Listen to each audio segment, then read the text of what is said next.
그러면은 자, 다음 이야기 해보겠습니다. 왜 복음 중심의 부모인가? 왜 우리는 복음 중심으로 자녀를 키워야 되는 걸까요? 핵심을 말씀드리자면요, 여러분. 복음은 어떤 상황에서도 흔들리지 않는 힘과 소망이 되기 때문입니다. 복음이 부모와 자녀 모두에게 진짜 힘과 소망이 되기 때문입니다. 로마서 1장 16절 말씀 우리 함께 읽어보겠습니다. 시작. 내가 복음을 부끄러워하지 아니하노니 이 복음은 모든 믿는 자에게 구원을 주시는 하나님의 능력이 됨이라. 아멘. 복음은 단순한 이야기가 아닌 능력입니다. 자녀들을 변화시키는, 나를 변화시키는 힘입니다. 하나님께서는 예수 그리스도의 죽으심과 부활을 통해 우리와 자녀 모두에게 영원한 소망, 변하지 않는 사랑, 그리고 참된 힘을 주셨습니다. 이 복음이 우리 양육의 중심이 될 때에 어떤 상황에서도 흔들리지 않는 자유함으로 사랑 안에서 우리 자녀를 기를 수 있는 기반을 갖도록 합니다. 자, 그러면 다음으로 복음이 부모와 자녀에게 주는 힘은 무엇인가? 우선 복음은 여러분 우리에게 진짜 힘을 줍니다. 빌립보서 4장 13절 내게 능력 주시는 자 안에서 내가 모든 것을 할 수 있느니라. 여러분 부모로서 우리는 종종 한계를 느끼죠. 이렇게 해도 아이가 변하지 않아. 내 인내심이 한계에 도달해서라는 생각이죠. 하지만 복음은 우리에게 우리 자신의 힘이 아닌 그리스도의 능력으로 양육할 수 있는 힘을 줍니다. 여러분 자녀가 반복해서 같은 실수를 반복할 때 혹은 여러분의 가르침에 저항할 때 어떤 마음이 드십니까? 좌절감, 분노, 무력감이 들죠. 그러나 복음은 그런 순간에도 우리와 자녀 모두가 실패와 고난, 실망 속에서 낙심하지 않고 예수님의 사랑과 부활의 능력 안에서 다시 일어날 수 있는 힘을 줍니다.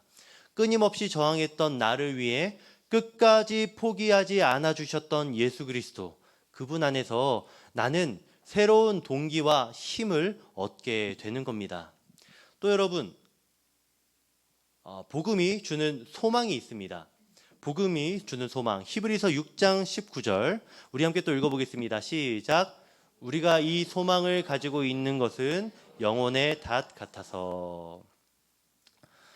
네, 여러분 닻은요 배가 폭풍 속에서도 떠내려가지 않도록 붙잡아주는 역할을 하지 않습니까?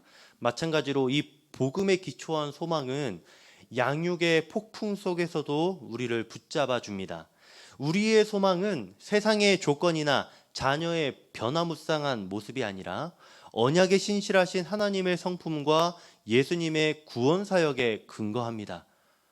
복음은 자녀의 마음에 새 생명과 변화의 능력을 주는 유일한 길이죠. 그리고 이것은 부모의 신실함이 아니라 하나님의 은혜로 이루어집니다. 이것이 우리의 참된 소망입니다. 예를 들어서 자녀가 신앙에서 멀어진 것 같을 때에도 우리는 하나님께서 그들을 절대 포기하지 않으신다는 확신을 가질 수 있습니다. 복음서 속에 이 탕자의 아버지처럼 말이죠. 하나님께서는 항상 자녀들을 기다리고 계십니다. 이것이 우리에게 주는 소망이 얼마나 강력합니까? 실패한 것 같은 순간 속에서도 불확실함 속에서도 복음은 우리에게 그래도 괜찮아. 하나님이 여전히 일하고 계셔라고 말해줍니다. 이래서 복음이 우리에게 진짜 소망이 되는 것입니다. 복음이 부모에게 주는 영향은 또 그럼 무엇일까요? 실제적인 효과를 좀 드리려고 합니다. 심리학적인 근거들이 몇 가지 있어서 좀 소개를 합니다. 첫째로 복음은요, 자기 효능감을 강화시킵니다. 자기 효능감이 무엇입니까? 어떤 상황에서도 대처할 수 있다는 자기 기대와 자기 신념을 말하는데요. 심리학자 반두라라는 분의 연구에 따르면 자신의 능력 외에 외부에서 주어지는 어떤 지원, 그것에 대한 확신이 있을 때 스트레스 상황에서 회복력이 증가한다고 합니다. 복음이 중심이 된 부모는 내가 완벽해야 해라는 부담감에서 벗어나서 나의 부족함 속에서도 하나님께서 일하신다라는 확신을 가지죠. 이것이 얼마나 자유롭게 하는 진리입니까? 든든한 지원군, 가장 힘이 센 하나님께서 늘 내 편이 되어주신다라는 그 소식이 스트레스를 회복시키고 자기 효능감을 되찾게 합니다. 둘째로 복음은 우리를 내부 귀인에서 자유케 합니다.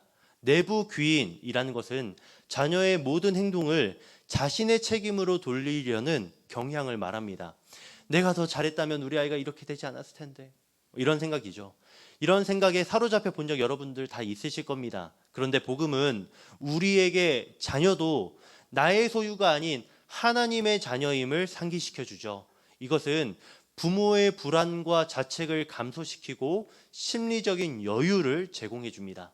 세 번째, 복음은 우리가 무조건적인 수용의 모델이 되게 합니다. 심리학자 로저스라는 분의 말에 따르면요, 무조건적 긍정적 관심이 건강한 자아 형성의 핵심이라고 말을 합니다.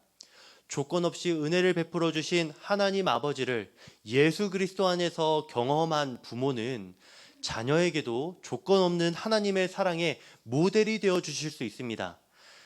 너가 무얼 해서가 아니라 내가 하나님께 받은 사랑 때문에 내가 너를 사랑한다 라는 메시지를 우리가 비로소 전할 수 있게 되는 것이죠. 이것이 복음이 우리 부모들에게 주는 실제적인 영향입니다. 자녀 양육의 무게를 덜어주고 우리를 진정 자유롭게 하며 더 건강한 관계를 만들어주는 것, 바로 복음이 되겠습니다. 다음으로 복음이 자녀에게 주는 영향도 보면 좋겠습니다. 첫째로 여러분, 복음 중심의 양육은요, 안정적 애착 형성에 기여합니다. 한 심리학자의 말에 따르면 애착 이론의 볼비라는 분의 애착 이론에 따르면요, 초기 양육자와의 안정적인 애착 관계는 아이의 평생 정서 발달과 대인 관계의 기초가 됩니다. 복음 중심의 부모는 하나님의 변함없는 사랑을 경험했기 때문에 자녀에게도 일관된 사랑과 용납을 보여줄 수 있습니다. 내가 어떤 행동을 하더라도 엄마 아빠는 변함없이 너를 사랑해. 나를 사랑해 주신 하나님 때문에. 이런 말을 자녀에게 전할 수 있게 되는 것이죠. 여러분도 어릴 적 부모님으로부터 항상 받아들여진다는 느낌을 받아보셨나요? 아니면 조건적인 사랑을 경험하셨습니까? 그것이 여러분의 정서 발달과 자존감에 어떤 영향을 미쳤는지 여러분 잘 아실 겁니다.